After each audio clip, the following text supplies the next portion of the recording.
Ku cari damai, hanya ku dapat dalam Yesus. Shalom saudaraku yang dikasihi oleh Tuhan. Kita bersyukur karena kasih dan anugerah Tuhan dalam hidup kita, sehingga saat ini kita boleh kembali menerima kebenaran firman Tuhan. Biarlah firman Tuhan yang kita terima hari ini dapat menjadi berkat bagi hidup kita.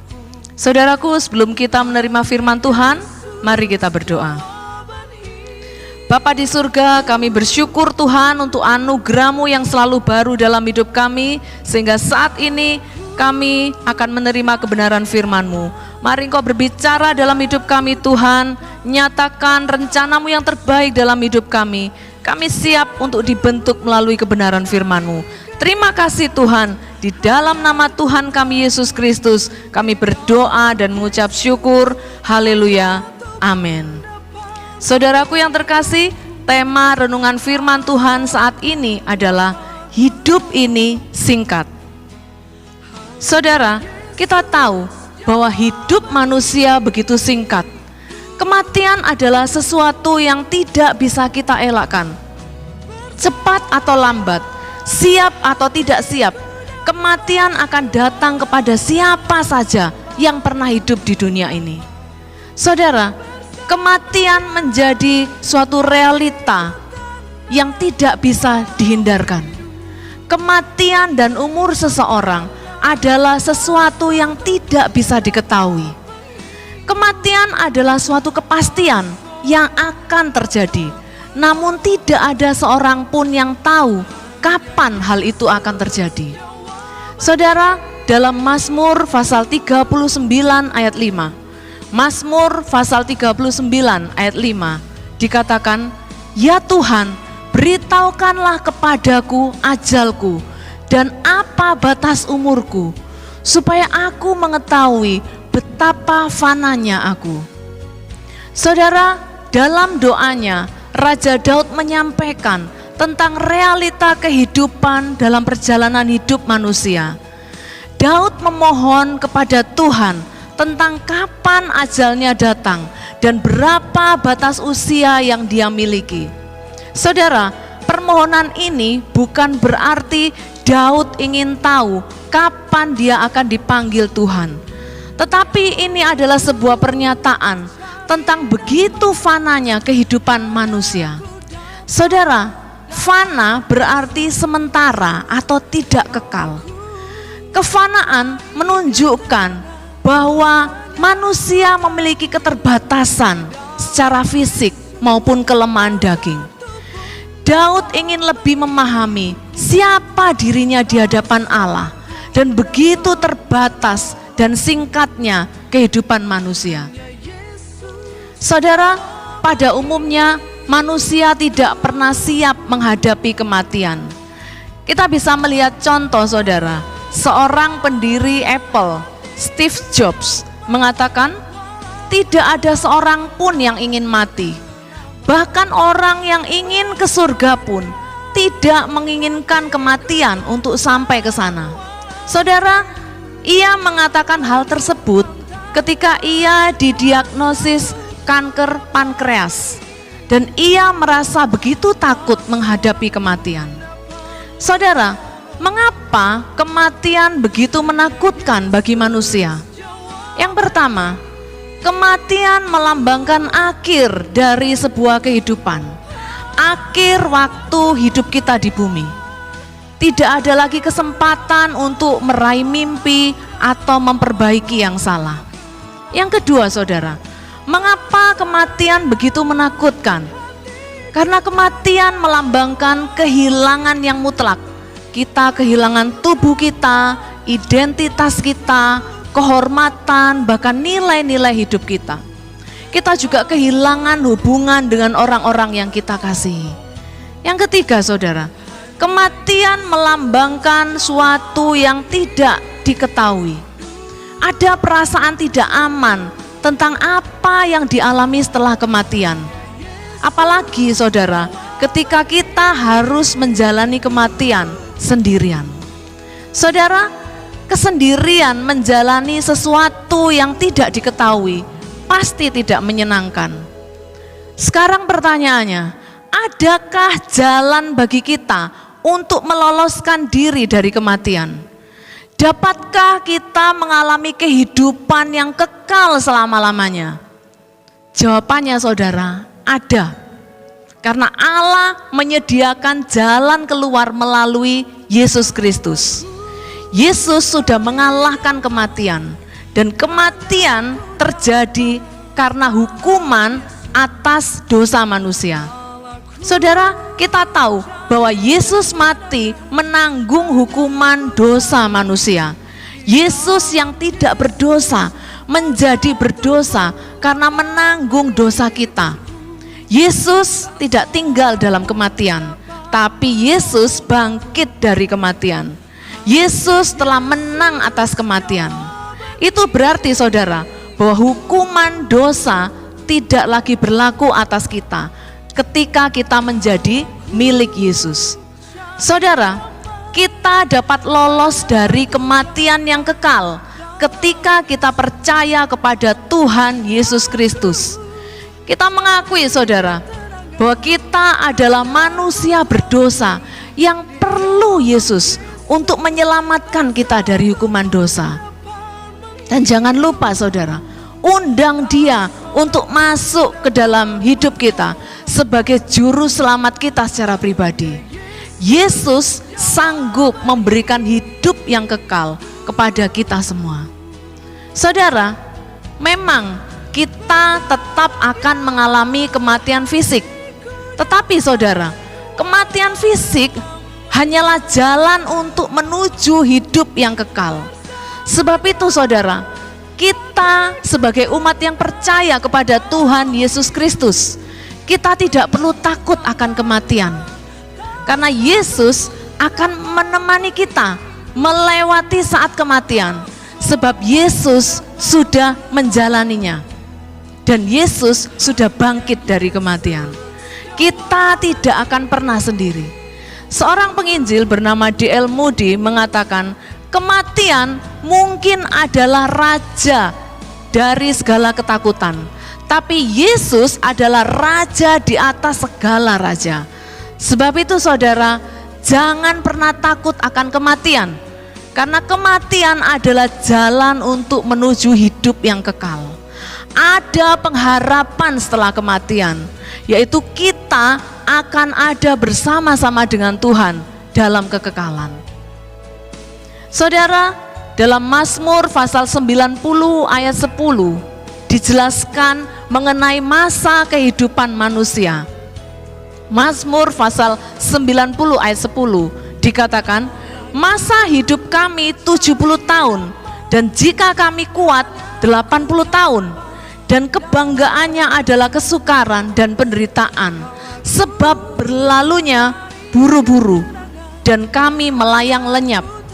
Saudara, masa hidup rata-rata yang ideal bagi manusia menurut Mazmur adalah 70 tahun, dan jika kuat 80 tahun.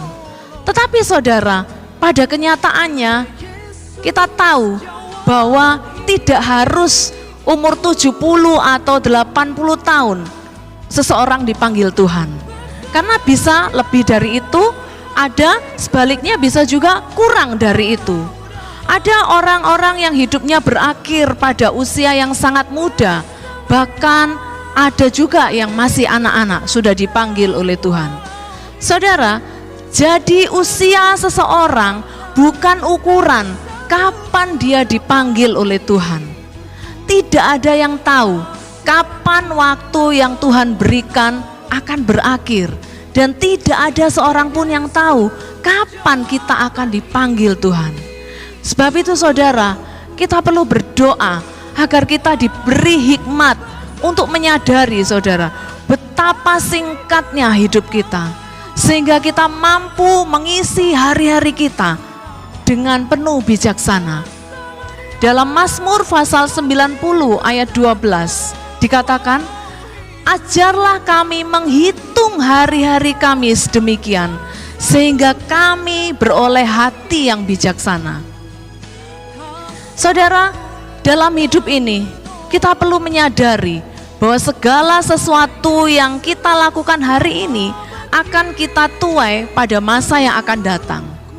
Jika kita menyadari bahwa hidup ini singkat, maka firman Tuhan mengajar kepada kita untuk kita mengisi hari-hari kita dengan sesuatu yang berkualitas dan menuntun hidup kita supaya kita menjadi pribadi yang lebih bijaksana. Saudara, seseorang yang tidak menyadari bahwa hidup ini singkat, mereka akan ceroboh dan semaunya dalam bertindak. Mereka tidak menyadari bahwa suatu saat dia akan mempertanggungjawabkan hidupnya di hadapan Tuhan. Itulah sebabnya firman Tuhan hari ini menuntun kita dan mengingatkan kita, saudara, supaya kita lebih bijaksana dalam bertindak, dalam mengisi hari-hari kita yang singkat ini. Saudara, ada 3 hal yang harus kita sadari tentang hidup manusia. Ada 3 hal yang harus kita sadari tentang hidup manusia. Yang pertama, saudara, hidup manusia singkat dan sedang menuju pada hari kematian. Dalam Mazmur pasal 90 ayat 10 menyatakan bahwa hidup manusia singkat. Seperti tadi dikatakan bahwa masa hidup kami 70 tahun dan jika kami kuat 80 tahun. Dan kebanggaannya adalah kesukaran dan penderitaan, sebab berlalunya buru-buru dan kami melayang lenyap. Ayat ini menyatakan, saudara, bahwa hidup manusia begitu singkat dan berlalu dengan buru-buru. Maksudnya apa, saudara? Hidup manusia berlalu begitu cepat. Dalam Yakobus pasal 4 ayat 14 menyatakan bahwa hidup manusia seperti uap. Dalam Yakobus 4 ayat 14 dikatakan, sedang kamu tidak tahu apa yang akan terjadi besok. Apakah arti hidupmu? Hidupmu sama seperti uap yang sebentar saja kelihatan lalu lenyap. Saudara, uap itu sifatnya sementara, sebentar kelihatan lalu lenyap. Demikian juga, saudara, dengan hidup manusia yang begitu cepat berlalu. Dalam 1 Petrus pasal 1 ayat 24 dinyatakan bahwa hidup manusia seperti rumput. 1 Petrus pasal 1 ayat 24 dikatakan, sebab semua yang hidup adalah seperti rumput dan segala kemuliaannya seperti bunga rumput. Rumput menjadi kering dan bunga gugur. Saudara, hidup manusia seperti bunga rumput yang begitu cepat kering lalu gugur. Untuk itu, saudara, jika kita tahu begitu singkatnya hidup kita, mari pergunakan setiap waktu yang kita miliki dengan bijaksana. Jangan pernah melupakan Tuhan. Selagi ada kesempatan, pergunakan waktu kita untuk bersekutu dengan Tuhan. Pergunakan waktu kita untuk hidup kita bisa menjadi berkat di dalam setiap perbuatan kita.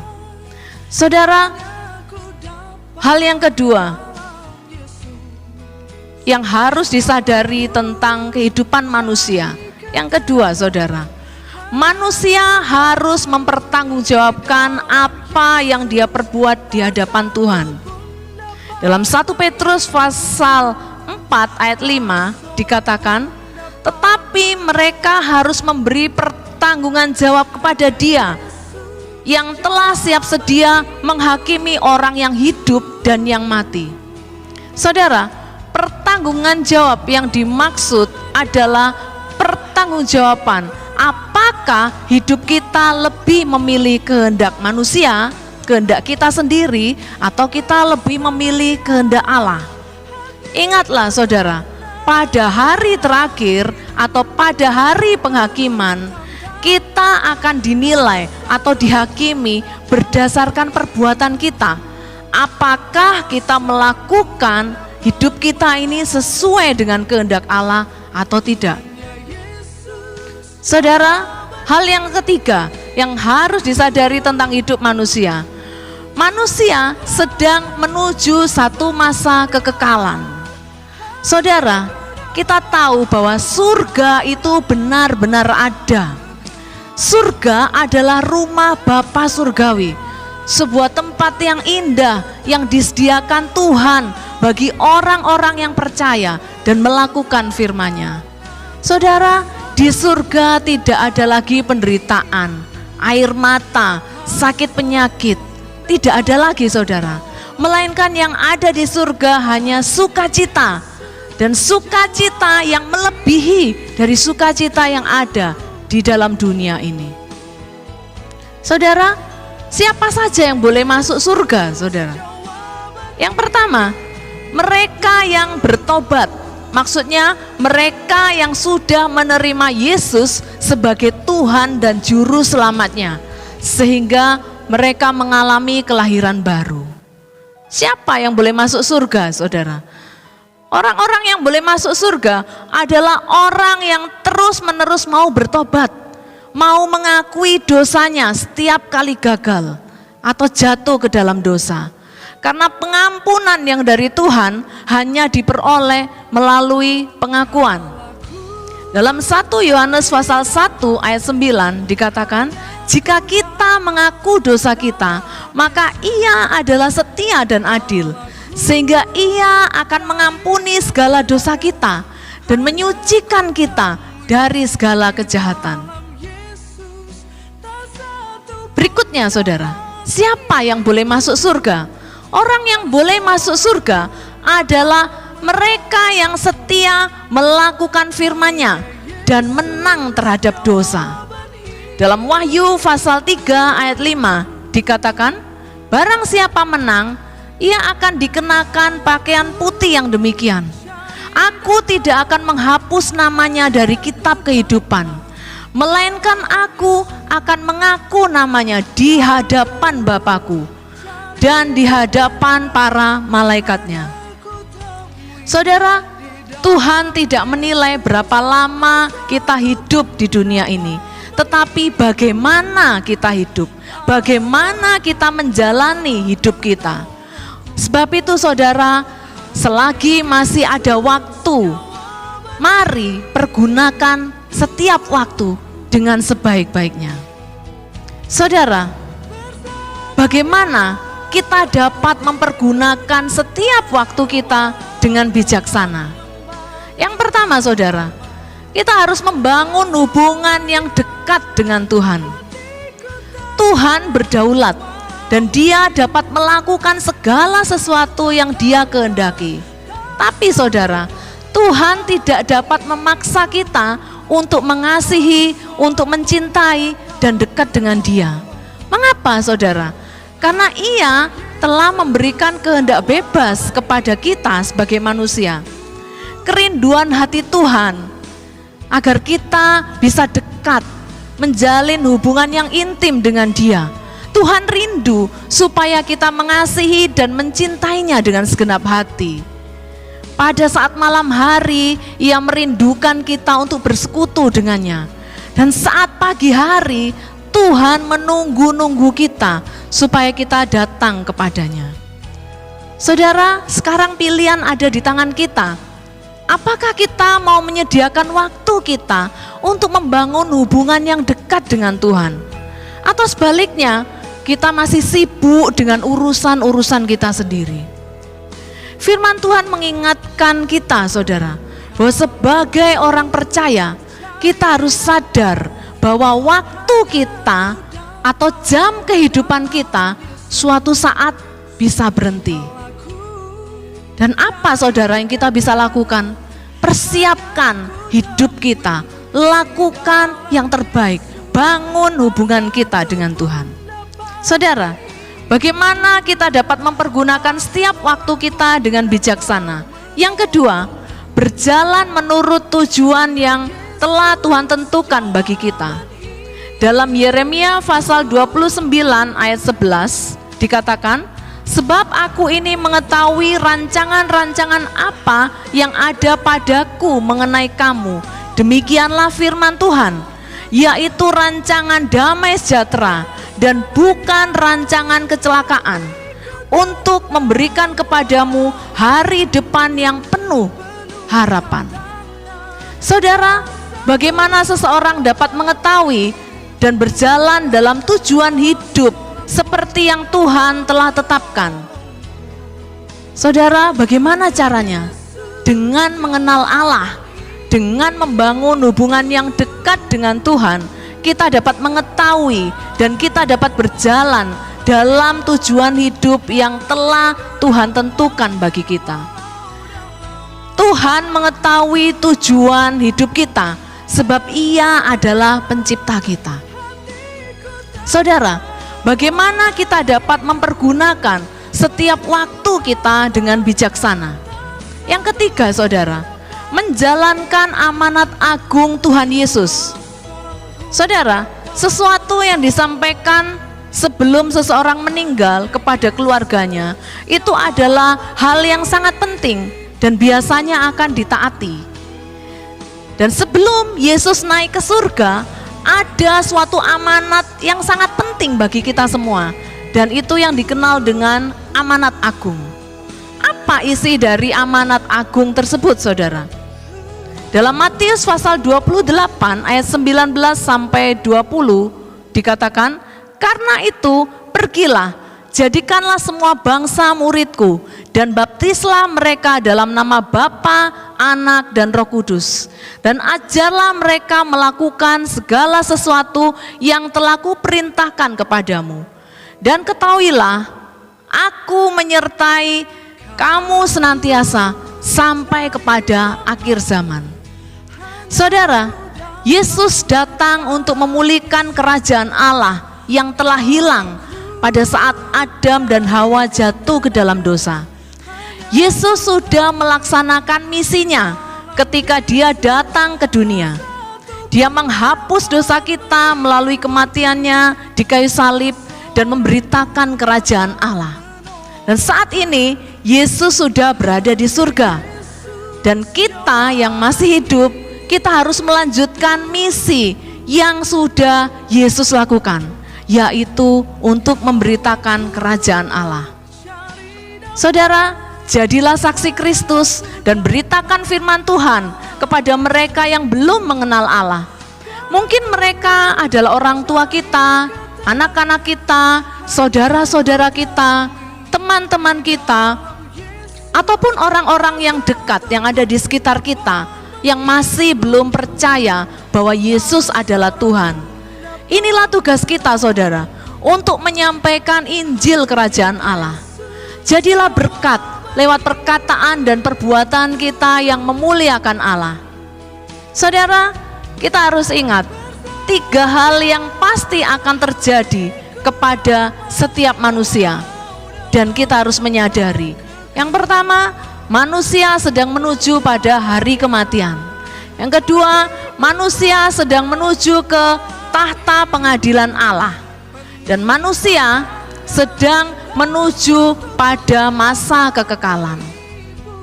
Sebab itu, saudara, pergunakan waktu yang ada, pergunakan setiap waktu yang Tuhan anugerahkan kepada kita. Untuk apa, saudara? Untuk membangun hubungan yang dekat dengan Tuhan, untuk berjalan menurut tujuan yang telah Tuhan tentukan bagi kita. Dan yang ketiga, untuk menjalankan amanat agung Tuhan Yesus, untuk memberitakan firman dan menjadi berkat dalam setiap perkataan dan perbuatan kita. Dan biarlah setiap apa yang kita kerjakan, nama Tuhan yang dipermuliakan. Saudara, sebagai ayat penutup dalam Filipi pasal 1 ayat 21 dikatakan, hidup adalah Kristus, mati adalah keuntungan. Apa artinya, saudara? Bagi Paulus, hidup adalah Kristus. Maksudnya, selama kita masih hidup, kita bisa memuliakan Tuhan dan menjadi berkat bagi orang lain. Dan kematian adalah sebuah keuntungan. Apa maksudnya saudara? Dengan kematian kita bisa bersama-sama dengan Yesus dalam kekekalan. Hal ini jauh melebihi dari apa yang ada di dunia ini. Jadi saudara, saat masih hidup ataupun saat kita sudah mati, hidup kita tetap menjadi milik Kristus. Demikianlah firman Tuhan saya sampaikan. Biarlah firman Tuhan dapat menuntun kita dalam segala kebenaran, dan kita dapat menyadari begitu singkatnya hidup kita, sehingga kita dapat mengisi hari-hari kita dengan bijaksana. Kita menjadi pribadi yang mengasihi Tuhan dan memuliakan Tuhan di dalam setiap perkataan dan perbuatan kita. Mari kita akhiri firman Tuhan dengan berdoa. Bapa yang baik, kami bersyukur Tuhan untuk kebenaran firman-Mu yang kami sudah terima. Tuhan Yesus, kami menyadari bahwa hidup kami begitu singkat. Ajari kami Tuhan untuk menyadari, dan kami dapat mengisi waktu-waktu yang Engkau anugerahkan bagi kami. Kami tahu setiap waktu adalah anugerah. Dan ajari kami menghargai setiap waktu yang Engkau sudah berikan bagi kami Tuhan. Kami tidak mau menyia-nyiakan hidup kami dengan hal-hal yang tidak berkenan. Kami mau memiliki takut akan Engkau Tuhan.